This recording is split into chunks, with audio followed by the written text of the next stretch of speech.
So I wasn't going to get back on here tonight, but I don't know if you're paying attention to what's going on around the world right now. But there is a lot going on, and uh, the moment that the trigger is pulled by someone with a big boom boom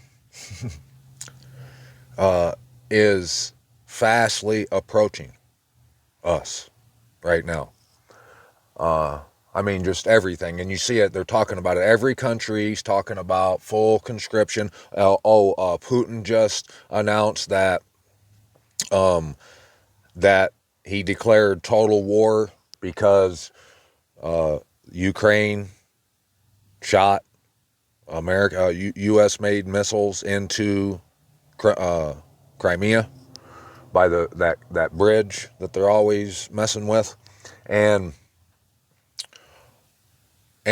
he's been warning, saying what he was going to do, and he's telling everybody all these speeches the last couple of days. They're pretty much saying, look, we're going to bomb the shit out of them. That's what he's saying, or we're going to strike first, or something like that. Something's about to happen, and all the NATO countries they're saying, yeah, they're just going for it.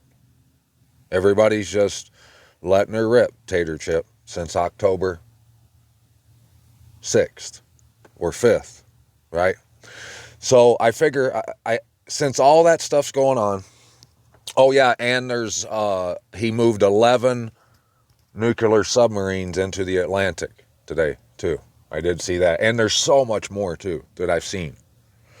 And there's something really cool that I just discovered on this map that I want to show you. A couple things actually. I don't know if you know it or not, but there's a big super volcano over here by Naples in Italy that all the experts are saying is like ready to blow. They just had some earthquakes there Friday night, and they said the ground's been raising for a while now, and the main scientist guy or whatever expert, he is suggesting warning Italy to evacuate all those people that are up in here, all these people right in here, because like supposedly the caldera is like this whole thing right here. And look, and you can see, I've never been here, I've never left my country here, but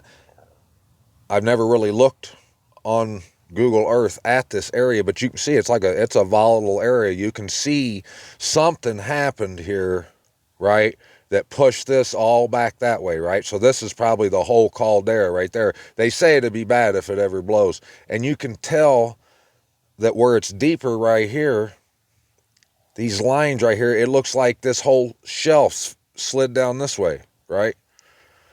And then when I'm looking at that, it makes me think that that's why this whole area is shaped that way, right?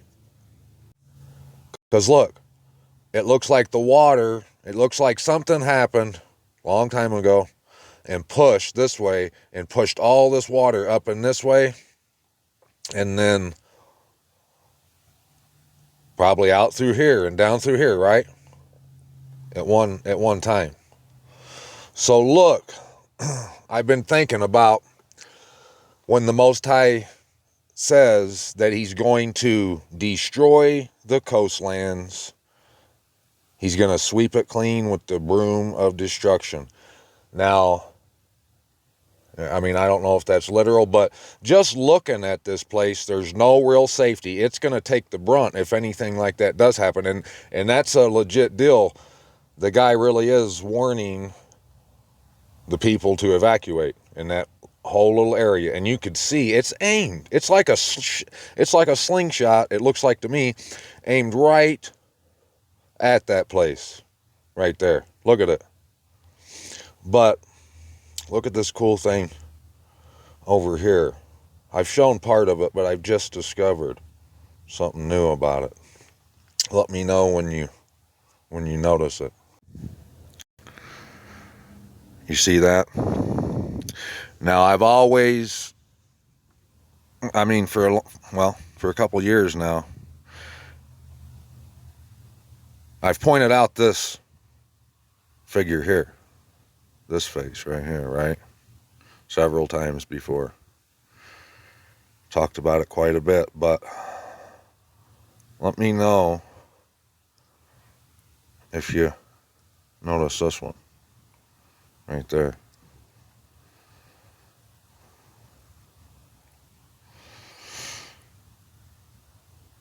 And you can see how this area right here, where I've been telling you Jerusalem is, it's like a gem out here. It's exactly how the word describes the land. It's protected. It's over here on this front row by Denver is the 14ers right through here. And then the mountains of the Most High are 12,000. Those are 14,000 feet, the front ones. The Great Basin, this area right here, is the only area in the world where the runoff from the mountains never goes back to any big body of water. It stays there. It's like an aquifer. It's the cleanest water in the world. Lake Tahoe down in California, at the bottom down there, or on the side there, they say it's the lake water in Lake Tahoe, they say, is the cleanest water on earth. Look at that place. Look at those faces. It's like a gem. Now, let's go look at this place. Let's go look over here. And this place, where are we? Here we go. Look at it. And I've showed so much evidence. I've shown you how they tried to make the cedar trees grow. The soil won't let them grow. They tried to plant the roses so they could say it was blossoming. All that died. That's not the land flowing with milk and honey, my friend. Now look, I want to read some more of this Revelations with you. And we're not going to get it all done tonight, but we're on chapter 15. We left off on chapter 15. With all this stuff going on in the world right now, we need this word more than ever. What we're about to read about right here, we're about to read about us, about what we're doing right here in this word. There's so much in this that I've seen since the last time I spoke to you. It's so exciting, I can barely contain myself. There's so much. The wonders. I mean, words can't put it into words. The wondrous deeds and works that the mighty Most High is doing right now. And the world largely is completely oblivious to it.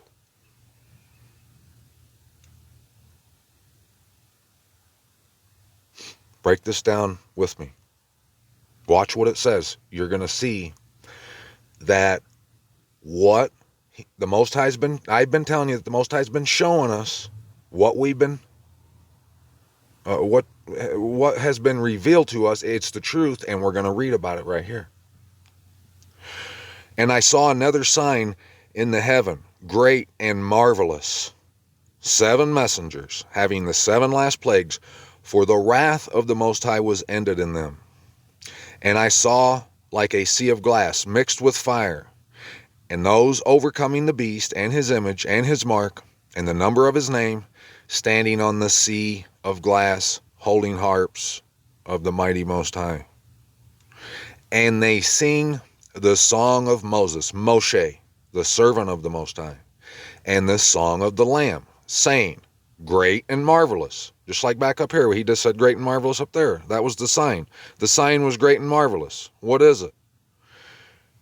It's them singing the song of the Lamb and the song of Moses, saying, great and marvelous are your works, Yahuwah, El Shaddai. Shaddai means of the mountaintops. It's huge. That's why it's there. Righteous and true are your ways, O sovereign of the set apart ones. Who shall not fear you, O Yahuwah, and esteem your name? Because you alone are kind, because all nations shall come and worship before you, for your righteousnesses have been made manifest. I've been telling you that there's two different types of people. Those sealed by the Most High, they have his name on their forehead and the name of Yerushalayim, the renewed Yerushalayim, on their forehead. They follow the Lamb wherever he leads them on. They grieve over the appointed times. They want out of Babylon with every fiber of their being. And then there's the rest of the world who has the mark of the beast, the name of the imposter city, the house of the thief, on their forehead. So right here we see that the works that he's talking about, it's the opposite of what we've been reading about the beast who led astray with the fire, caused the earth to worship the beast. Those works that are being made manifest, those righteousnesses, is what I've been telling you. It's what would the Lamb do. It's following the Lamb to our true home. And stop, end the humiliation of it, the abomination. That's why in the very next verse, verse 5, it says, and after this I looked and saw the dwelling place of the tent of witness in the heaven was opened. This is all riddle and code. After the righteousnesses, the truth, the great and marvelous works of the Most High, Yahuwah El Shaddai, are made manifest after that. And the nation shall come, wink, wink, to him, to worship before him, not on the other side of the map. When you see that the dwelling place is made open to you, that's what that means. Now do you see the power in these words and in understanding what this is saying, that it's a riddle? Because before, this offers us nothing. If this is Dungeons and Dragons type stuff, this assists us in no way. If we're just thinking about a fantasy that John was seeing a door open so he could see in there and see the tent of the witness, but that information does us no good. What good does it do us? This information is vital. Vital. You can't come in and come out if you're going, and it would be like playing a football game and running in towards the wrong end zone. You can run down there and jump down and do a little celebration, but you're going to get tackled and then the other team's going to get a touchdown. You went the wrong way. You can't go to the house of the thief. You can't believe their bullshit that they've been spewing. We have to understand, humble ourselves and understand that they lied to us. And out of the dwelling place came the seven messengers, having the 7 plagues, dressed in clean bright linen, and having their chests girded with golden bands. And one of the 4 living creatures gave to the 7 messengers 7 golden bowls filled with the wrath of the mighty Most High, who lives forever and ever. And the dwelling place was filled with smoke from the esteem of the Most High and from his power. And no one was able to enter the dwelling place until the 7 plagues of the 7 messengers were ended.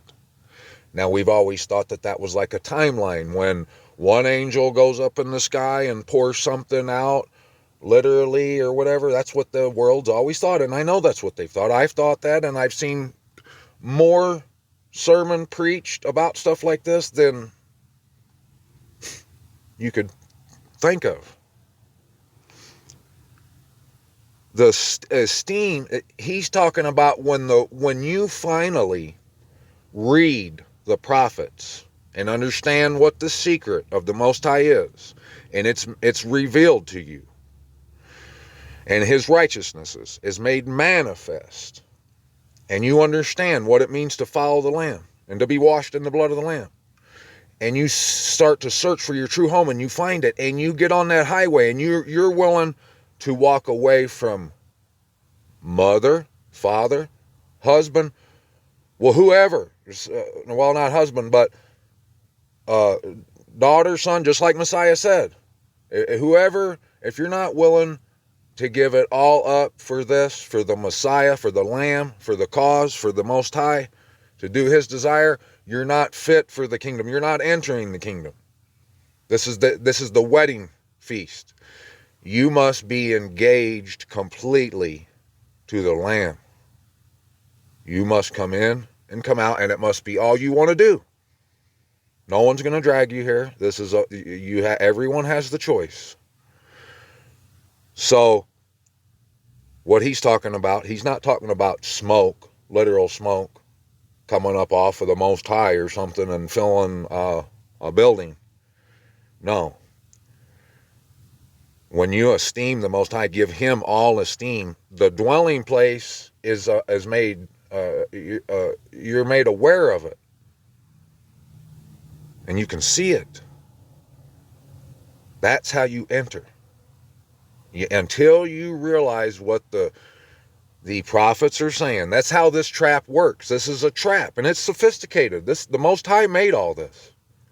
He made the snare for those who were blowing smoke up his rear end, who really don't love him and don't read the word like they ought to. He gave us this counterfeit, so it's a cheap knockoff.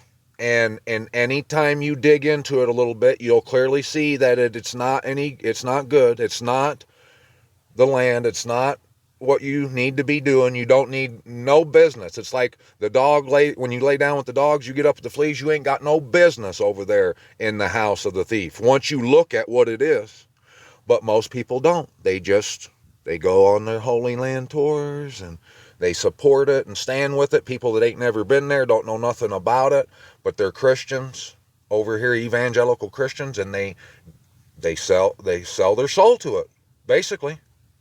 And if they don't ever come out, they did sell their soul.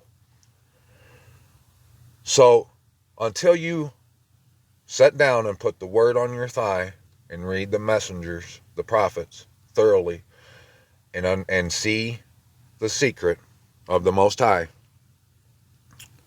you ain't entering the dwelling place. And that's where everyone who wants to live has to enter.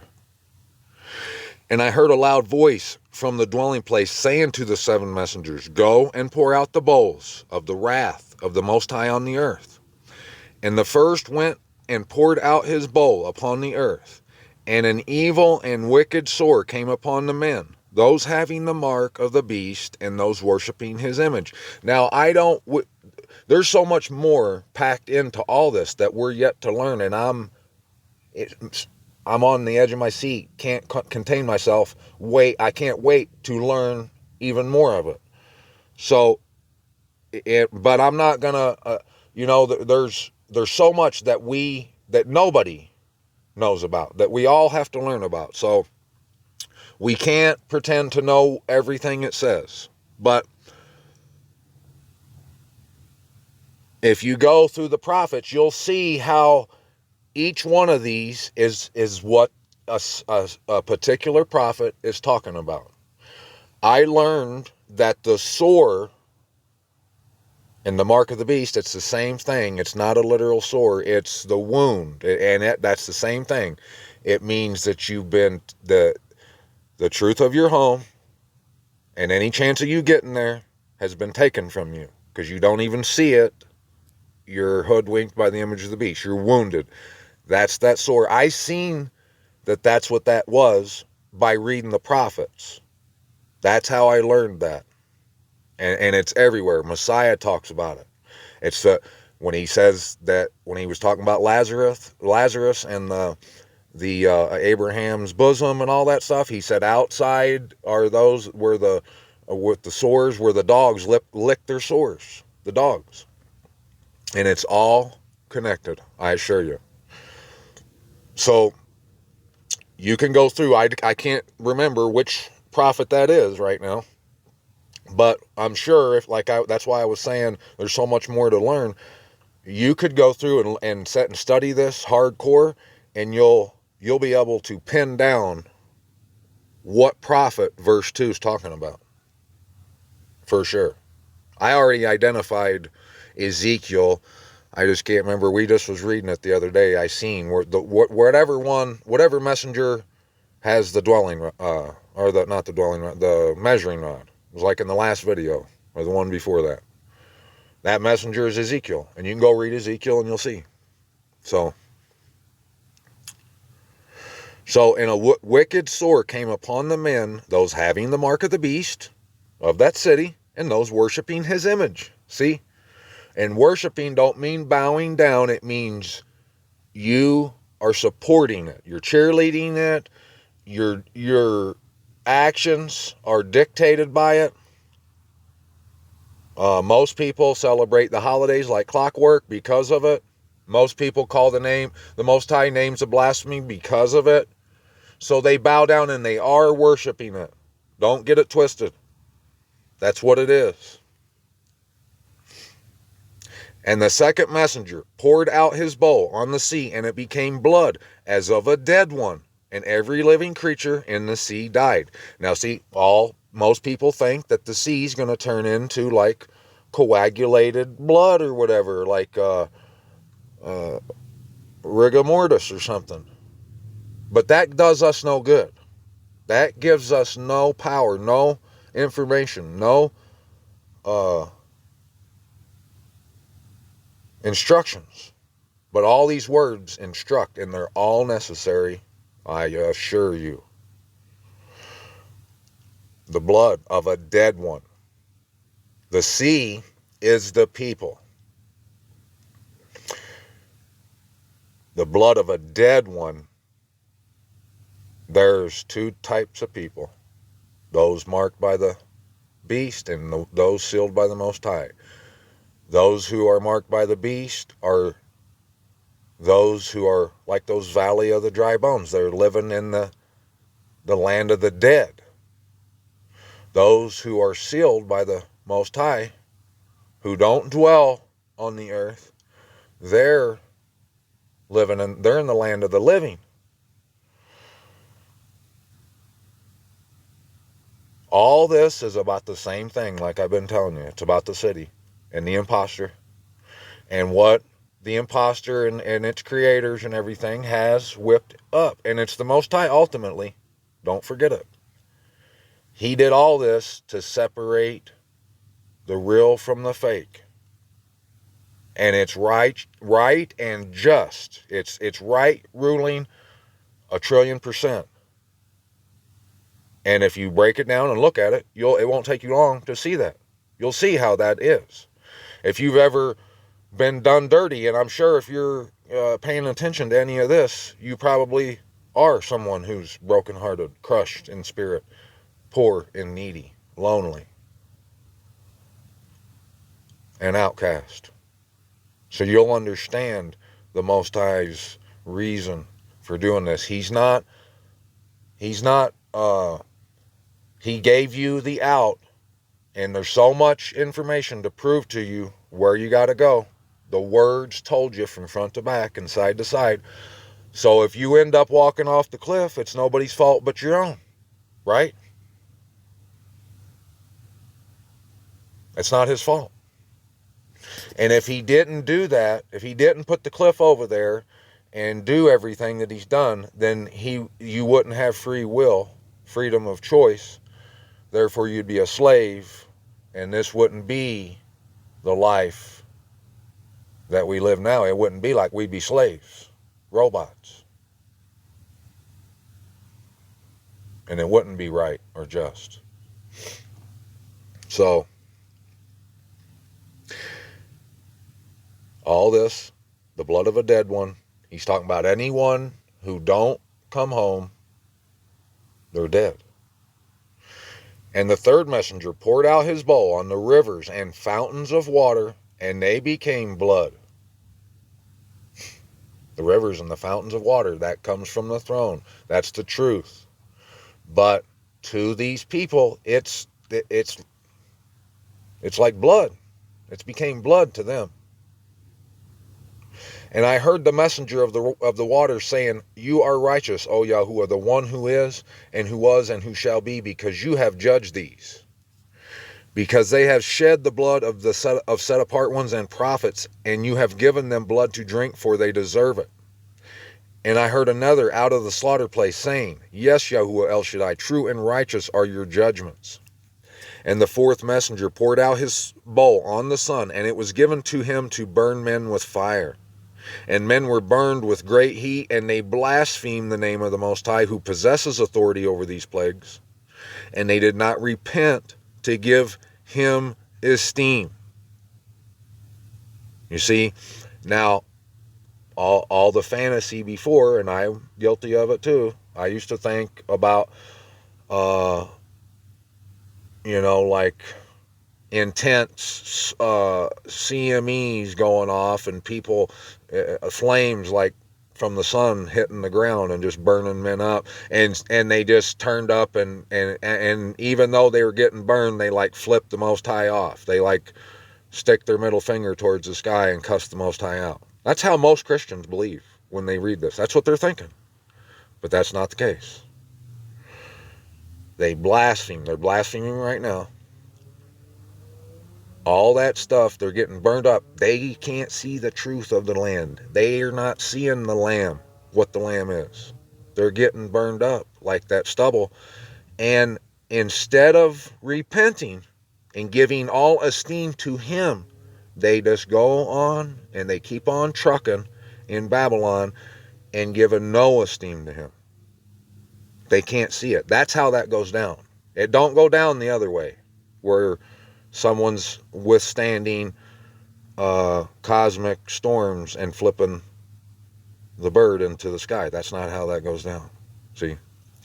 And the fifth messenger poured out his bowl on the throne of the beast, and his reign became darkened, and they gnawed their tongues from pain. That's what's happening right now. They're just falling over themselves. Everybody trying to make excuses and defend the image of the beast, they just make themselves look completely pathetic by the time they get done talking. They got nothing. They've got nothing. It's over with. That happened. Verse 10 has happened. And all they're doing is just digging the hole deeper with what they're saying. All this nonsense that they're talking about. And they blasphemed the Most High of the heaven for their pains and their sores, and did not repent of their works. Their sores came from blaspheming the tent and the Most High. They don't repent of their works. They just keep going. They actually think they're doing. They think like, well, maybe if this bad stuff happened to me, maybe I should do Christmas better this year. I should go to church 3 times on Sunday and 5 times on Wednesday. They just keep on doing them works, and they won't repent of them. But the Bible, right here, where we're supposed to go, and they probably all got them, sell them, lecture about them, beat people up with them, all kinds of stuff, and they ain't figured out that they got to follow the Lamb. They ain't figured out that the imposter city would be here in the end, and she'd be clear to see, and that right now the shame of her nakedness is being revealed like the scriptures told us, prophecies being fulfilled, and the world, the believers, ain't got a clue.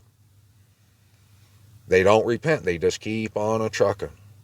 And the sixth messenger poured out his bowl on the great river Euphrates. Great river.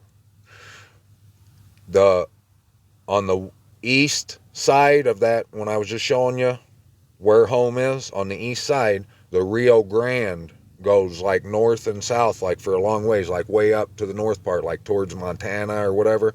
I'll have to look at it again, but you know where it goes. Back down through Texas, like in it borders, it's on the border of Mexico and Texas, and it goes into the Gulf of Mexico. Where that goes into the Gulf of Mexico right there is unlike, it's just like the Bible describes the Great River. It calls it the Great River, just like right here. But it says Euphrates. Don't let that catch you up, though. Who knows what it was called? All I know is where our home is and where it ain't. That's all I know. And there's a reason that river's called the Rio Grande, and if you look at it, it lines right up with our eastern border in the Bible. And in the Bible, it's called the Great River. Just like the Great Sea in the Bible is our western border. And in any map you go to from like 1800, before 1800, the 1800s, and some even in the 1800s, they all have the Pacific Ocean titled the Great Sea. It's named the Great Sea, and it always was up until just here recently. They started to call it the Pacific Ocean. But it always was in ancient maps all around the world. They knew it was the Great Sea. Just like the word tells us, the Great Sea is our western border. They poured out the bowl in the great river Euphrates, and its water was dried up in order to prepare the way of the sovereigns from the east. But even though that says the great river Euphrates, it's not literal anyways. That's not what you need to think about. You'd get no power from that either. The power, how you draw power from these powerful words, is you have to understand that in Jeremiah, at the very end, he told the guy, I can't think of the guy's name, he tied up the book that reveals the truth about Babylon and about all these things. He tied it up, and he said, throw that in the Euphrates. And then when you come to Babylon and you see it, it's all about that, I assure you. That's not literal. He's letting you know, just like we was reading, when the messengers pour out their things or whatever, the door was open, and you could see the dwelling place, the tent of witness. This is talking about the same thing. When you realize why Jeremiah did that with the books, it makes way. It prepares the way for the sovereigns from the east. From the east. And I saw coming out of the mouth of the dragon, and out of the mouth of the beast, and out of the mouth of the false prophet, 3 unclean spirits as frogs.